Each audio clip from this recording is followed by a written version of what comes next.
You are watching Business 360, all eyes on the G20 summit, which is set to start in just a few days from now. This is the first time that the summit will take place in India under its presidency. And security preparation, beautification drives, mock drills underway in the national capital. Chinese President Xi Jinping will not attend the summit, and instead Premier Li Qiang is attending. Reports suggest that Prime Minister Modi is planning to hold bilaterals with the US and Saudi Arabia on the sidelines of the summit. Millet-based cuisine will be the food on the menu for delegates. But what's on the business menu? Climate finance, food security, reforms at multilateral development banks, all on the agenda. Evolving a consensus on cryptocurrency regulations could also be discussed. And of course, all eyes now on whether President Biden will make it for the summit or not.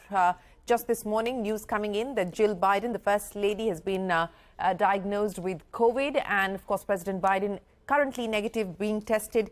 They were supposed to depart for India on the 7th. So that is a question mark at this point in time. Joining us now to take us through what the expectations are from the G20 is Subhrakant, Panda, President of FICCI, and Anish, Shah, Senior Vice President of FICCI. Gentlemen, always a pleasure. Appreciate you joining us here on CNBC-TV18. Subhrakant, security drills underway in the capital. It is going to be a fortress, the national capital that is. But what's the expectation? What is the business community expecting from the G20 in terms of the big takeaways? Good afternoon, Shereen. Always a pleasure to be talking to you. Yes, Delhi is on the verge of becoming a fortress, but, that's a small price to pay for the privilege of hosting the G20 summit, which is the culmination of a year-long series of activities. And, I think this is really India's coming of age. It's our moment of reckoning. We are clearly recognized as the new engine of growth globally, with being the fastest growing large economy. But what we have brought to the table as far as G20 is concerned is a whole lot of things being done for the first time, not least the fact that G20 all the activities was not restricted to either Delhi or the metro cities, but it was all over the country, and that showcases all that India has to offer, including the fantastic new infrastructure which is being built. And of course, we are looking at it from an inclusivity point of view, whether it is advocating for the permanent inclusion of the African Union or being a voice for the global South, which has for so long being ignored. And finally, I would say also bringing startups into the fold as a engagement group, I think is India's contribution to G20, one of many contributions, I should say. So from a business community, from a business perspective, what we're looking at is a recognition of India playing a leading role at the global high table, which it so deserves, given all that we have achieved. And I think one is really looking forward to progress on a few fronts, whether it is climate financing or, in fact, even the new lexicon of women-led development, which Prime Minister Modi has brought to the table. I think these are all lasting legacies which will really make us proud at one level, and it is something that I'm sure Brazil and subsequent presidencies will carry forward, thereby creating, as I said, a legacy for India. You're absolutely right. In fact, let me just take what you said forward and get Anish to comment on that. Anish, in an interview to moneycontrol.com, our sister publication, the Prime Minister has spoken about the importance of India's G20 presidency in the context of advancing relations and the voice of the global South, saying that this is perhaps the first time in the history of G20 that you've got the developing world, Indonesia, India and Brazil, voices being heard and the global South's voice being taken forward. From a business point of view, from a business community's perspective, in terms of the strategic importance of these markets for us, what do you think that this will mean for the future? Shereen, good afternoon first, and it's a pleasure being here with you. I think India has shown remarkable leadership on the world stage, and this is something that G20 only helps take further. What it means for us in business is that India has a much greater voice. Indian companies are perceived to be much stronger as we go out globally as well.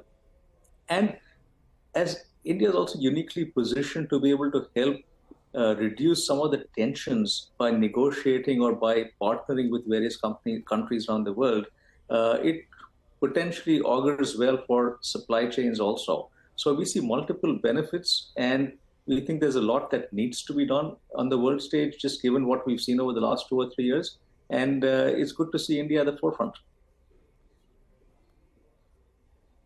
Absolutely. Subhrakant, specifically, speaking about the G20 itself, of course, the expectation is that there may not be a joint communique that will emerge at the end of the summit, given the many differences. But bilateral relations and talks that are currently underway, there is, of course, the India-UK FTA negotiations underway, the India-US bilateral trade negotiations underway. What's the expectation on the bilateral side outside of what G20 hopes to achieve? You're absolutely right. We'll have to wait and watch, what the communique does and does not include. And unfortunately, politics is creeping into, what is purely economic and social issues gathering, if I can put it that way.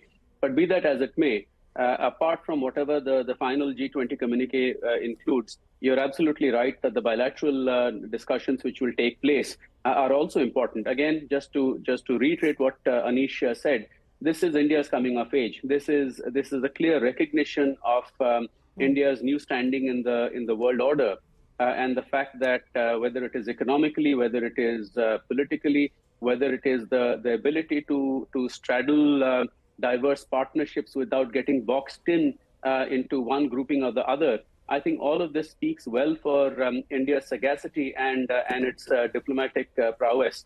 So I would expect that the bilateral discussions with the US to be to add another feather in the cap to what is the most influential relationship in the world today, coming off the back of a hugely successful state visit by the Prime Minister to the United States.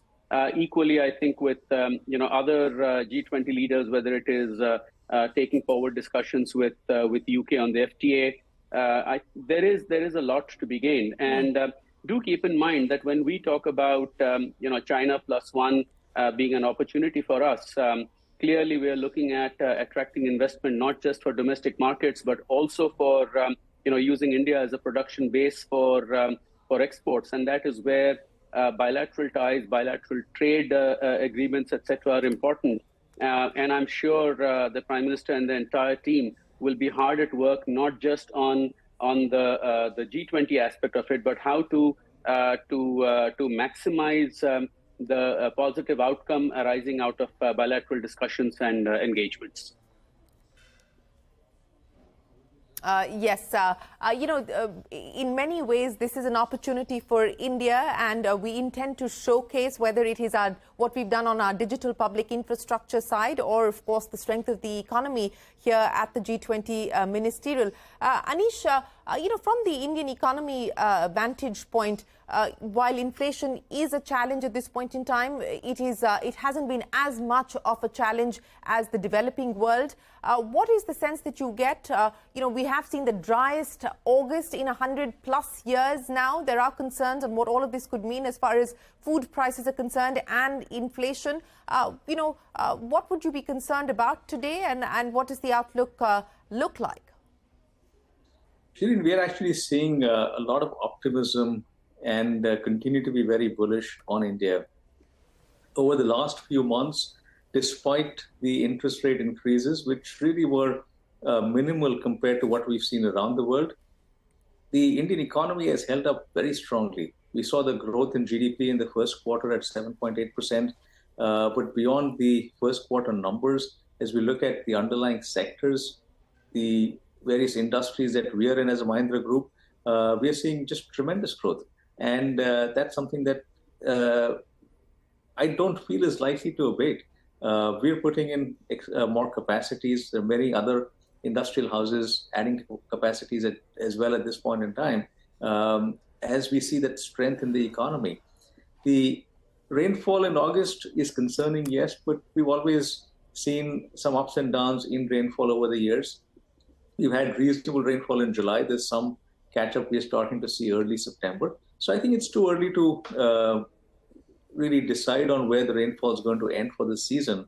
And on balance, we feel that the strength of the economy will help take it through. Back to the G20 agenda, reforms of multilateral institutions like the World Bank, etc., positive movement on areas like climate finance. What would you expect, Anish, in terms of big breakthroughs or successful outcomes at the end of it? From a business perspective, the agenda items that will be taken up. On this, Shireen, I'm going to go back to the theme of the G20 presidency, Vasudhaiva Kutumbakam. And this is really very well crafted because it's about one Earth, one family, one future. In the world today, a fragmented world, as we've seen over the last 2 or 3 years, it is very important to get the world united on these themes around climate change. And this is important for business, as important for business as it is for government. We have to work on this together. At Mahindra, we have been at the leading edge of solutions for climate change, working on a variety of solutions, including energy efficiency into everything we do. And it's something that, as business, we have to take very seriously. Second is around one family. What we've seen in terms of disruptions around the world is because of various silos that have been created, friendshoring, nearshoring. We're starting to see various cracks that appear in global trade. That needs to be brought together as one. And that, again, is something that will be very beneficial for business. And as we look at the future, it's about getting back to global trade and getting out of our silos. And that's, again, what India is leading.